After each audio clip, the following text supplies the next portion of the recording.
നമസ്കാരം. പ്രധാന വാർത്തകൾ.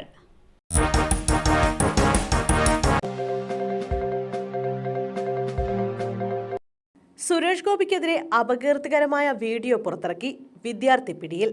കേന്ദ്ര സഹമന്ത്രി സുരേഷ് ഗോപിക്കെതിരെ അപകീർത്തികരമായ വീഡിയോ പുറത്തിറക്കിയ കേസിൽ തൃശൂരിലെ ബിരുദാനന്തര ബിരുദ വിദ്യാർത്ഥി ശ്യാം കാട്ടൂരാണ് അറസ്റ്റിലായത്. ശ്യാം ആം ആദ്മി പ്രവർത്തകനാണെന്നാണ് വിവരം. BJP തൃശൂർ ജില്ലാ ജനറൽ സെക്രട്ടറി KR ഹരിയുമായി സുരേഷ് ഗോപി സംസാരിക്കുന്ന ദൃശ്യങ്ങളിൽ അശ്ലീല വാക്ക് ചേർത്താണ് സമൂഹമാധ്യമങ്ങളിൽ വീഡിയോ പ്രചരിപ്പിച്ചത്. പോലീസ് കേസെടുത്ത് നടത്തിയ അന്വേഷണത്തിന് പിന്നാലെയാണ് പ്രതി പിടിയിലായത്. ബണ്ടിൽ നിന്ന് പുഴയിലേക്ക് കാൽവഴുതി വീണ യുവാവ് മുങ്ങി മരിച്ചു. കോഴിക്കോട് ഒളവണ്ണ കുന്നത്തുപാലം ബണ്ടിൽ നിന്ന് മാമ്പുഴയിലേക്ക് വീണ യുവാവ് മുങ്ങി മരിച്ചു. കുന്നത്തുപാലം ചീർപ്പ് പാലത്തിന് സമീപം താമസിക്കുന്ന നെല്ലാളിയിൽ രതീഷാണ് മരിച്ചത്. 44 വയസ്സായിരുന്നു. ഇന്നുച്ചയ്ക്ക് 1 മണിയോടെയാണ് രതീഷ് പുഴയിൽ വീണത്. പുഴയ്ക്ക് കുറുകെയുള്ള ബണ്ടിൽ നിൽക്കുന്നതിനിടെ കാൽവഴുതി വീണതാണെന്നാണ് കരുതുന്നത്. മീൻചന്തയിൽ നിന്ന് അഗ്നിരക്ഷാസേന എത്തിയാണ് മൃതദേഹം കണ്ടെത്തിയത്. കരിങ്കല്ലിനടിയിൽ കുടുങ്ങിയ നിലയിലായിരുന്നു മൃതദേഹം. ശക്തമായ മഴ. വടക്കൻ ജില്ലകളിലും മധ്യ കേരളത്തിലും വ്യാപക നാശം. സംസ്ഥാനത്ത് മഴക്കെടുതി രൂക്ഷമായി തുടരുന്നു. മധ്യ കേരളത്തിലും വടക്കൻ ജില്ലകളിലും വ്യാപകമായി നാശനഷ്ടങ്ങളാണ് റിപ്പോർട്ട് ചെയ്തിരിക്കുന്നത്.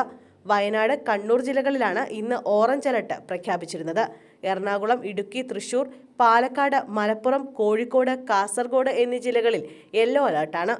വയനാട്, പത്തനംതിട്ട, ഇടുക്കി, കോട്ടയം, എറണാകുളം, ആലപ്പുഴ എന്നീ ജില്ലകളിലും ഇരിട്ടി താലൂക്കിലും വിദ്യാഭ്യാസ സ്ഥാപനങ്ങൾക്ക് അവധിയാണ്. മലപ്പുറം ചെമ്പ്രശ്ശേരിയിൽ മഴയിൽ വീട് തകർന്നു വീണു. തലനാഴിഴയ്ക്കാണ് വീട്ടുകാർ രക്ഷപ്പെട്ടത്.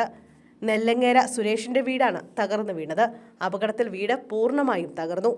അപകട സമയത്ത് വീടിനകത്തുണ്ടായിരുന്ന സുരേഷും ഭാര്യയും പരിക്കേൽക്കാതെ രക്ഷപ്പെട്ടു. മലപ്പുറം കൊണ്ടോട്ടിയിൽ വീടിന്റെ മുറ്റവും മതിലും ഇടിഞ്ഞു വീണു. ചേപ്പിലിക്കുന്ന് കുടുക്കിൽ കൊയ്പ്പ രാജേഷിന്റെ വീടിന്റെ മുറ്റമാണ് ഇടിഞ്ഞത്. തറയ്ക്ക് വിള്ളലും ഉണ്ടായിട്ടുണ്ട്. 2 കുട്ടികൾ ഉൾപ്പെടെ 4 പേരാണ് വീട്ടിൽ താമസിക്കുന്നത്. 14-കാരിയെ പീഡിപ്പിച്ച കേസിലെ പ്രതിക്ക് 53 വർഷം കഠിന തടവ്. 14-കാരിയെ പീഡിപ്പിച്ച കേസിലെ പ്രതിക്ക് 53 വർഷം കഠിന തടവ്. 30,000 രൂപ പിഴയടയ്ക്കാനും കോടതി വിധിച്ചു. അടക്കാക്കുണ്ട് സ്വദേശി ശ്രീജിത്തിനെയാണ് പെരിന്തൽമണ്ണ അതിവേഗ പ്രത്യേക കോടതി ശിക്ഷിച്ചത്.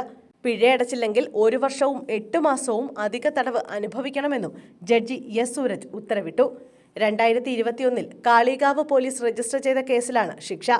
ഇന്ത്യൻ ശിക്ഷാ നിയമത്തിലെ 3 വകുപ്പുകളിലായി 33 വർഷം കഠിന തടവും 20,000 രൂപ പിഴയും, പോക്സോ വകുപ്പിൽ 20 വർഷം കഠിന തടവും 10,000 രൂപ പിഴയുമാണ് ശിക്ഷ. ശിക്ഷാ കാലാവധി ഒന്നിച്ചനുഭവിച്ചാൽ മതി. പിഴയടച്ചാൽ 30,000 രൂപ അതിജീവതയ്ക്ക് നൽകാൻ കോടതി ഉത്തരവിട്ടു. കാളികാവ് ഇൻസ്പെക്ടറായിരുന്ന ഹിദായത്തുള്ള മാമ്പ്രയാണ് കേസ് അന്വേഷിച്ചത്. Special public prosecutor Swapna P. Parameswarath ഹാജരായി. പ്രതിയെ തവന്നൂർ സെൻട്രൽ ജയിലിലേക്ക് അയച്ചു. MP ആയി സത്യപ്രതിജ്ഞ ചെയ്ത് ശശി തരൂർ.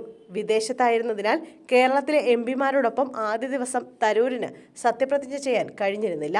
ഇന്നലെ സ്പീക്കർ തെരഞ്ഞെടുപ്പിന് മുമ്പും അവസരമുണ്ടായിരുന്നെങ്കിലും വിമാനത്താവളത്തിൽ നിന്ന് പാർലമെന്റിൽ സമയത്തിനെത്താൻ കഴിയാതിരുന്നതിനാൽ സത്യപ്രതിജ്ഞ ചെയ്യാൻ സാധിക്കാതെ വരികയായിരുന്നു. ഭരണഘടന കയ്യിൽ പിടിച്ചാണ് ശശി തരൂരും സത്യപ്രതിജ്ഞ ചെയ്തത്.